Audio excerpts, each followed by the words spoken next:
O que leva um garoto de 5 anos, fantasiado de Homem-Aranha, entrar numa casa ardendo em chamas e salvar um bebê? Foi em Santa Catarina, no último dia 8 de novembro. Ele brincava no pátio quando percebeu o incêndio na casa vizinha. A mãe entrou em desespero ao ver que não podia fazer nada. "Não chora, tia, fica tranquila, eu salvo a sua filha", disse o menino.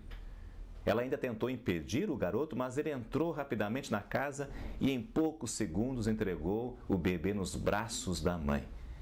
Questionado depois se não teve medo, o garoto foi enfático. Claro que não, o Homem-Aranha não é fraco e não tem medo de nada.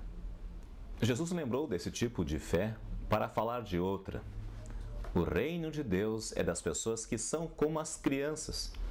Eu afirmo a vocês que isto é verdade. Quem não receber o reino de Deus como uma criança nunca entrará nele. Marcos 10, versículos 14 e 15. Dias atrás esteve em Porto Alegre o jornalista e crítico literário britânico Christopher Hitchens. Ele está junto a uma turma de intelectuais ateus que atualmente combatem a fé e a religião. Numa entrevista declarou: "As religiões são ruins porque elas mentem." Como cientista, ele afirma isso porque não aceita o lado espiritual, mas somente o científico. Como, por exemplo, o próprio surgimento da vida.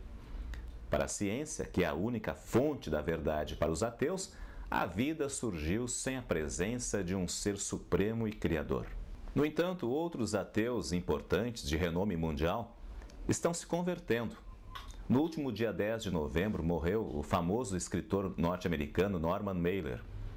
Conforme matéria da Zero Hora, Mailer manteve toda uma vida dedicada ao marxismo e ao ateísmo, mas no final encontrou a fé. "Minha conexão com a religião é interna e passional", respondeu a um jornalista. "Creio que Deus existe porque vivi durante anos como ateu e tinha grandes dificuldades em tentar explicar de maneira filosófica como podemos chegar à existência ex nihilo. Isto é, nada provém do nada, em latim.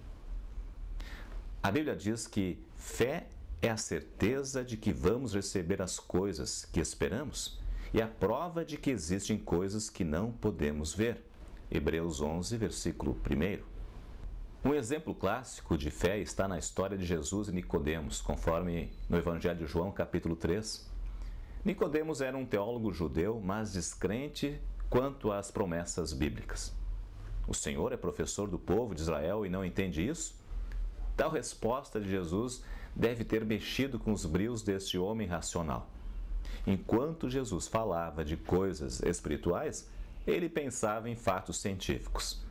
Nascer de novo transformou-se em voltar para a barriga da mãe e nascer outra vez. O Salvador então explicou: "Deus amou o mundo de tal maneira que entregou o seu único filho, para que todo o que nele crer não morra, mas tenha a vida eterna." É estranho para os mestres da autoajuda, mas segundo a Bíblia, a fé que salva não surge do coração humano. "Isto não vem de vocês, mas é um presente dado por Deus", conforme Efésios capítulo 2, versículo 8. No caso deste menino herói, que entrou no fogo porque estava vestido de Homem-Aranha, é importante entender que é assim que funciona num cristão. O cristão se veste de Cristo e enfrenta com coragem e bravura o fogo das dificuldades. É por isso que recomendo o apóstolo Paulo na carta aos Efésios: "Vistam-se com a nova natureza, criada por Deus, que é parecida com a própria natureza dele, de Cristo." Na minha experiência pastoral, não existe outra explicação para tanta coragem na vida de cristãos, sobretudo na hora da morte.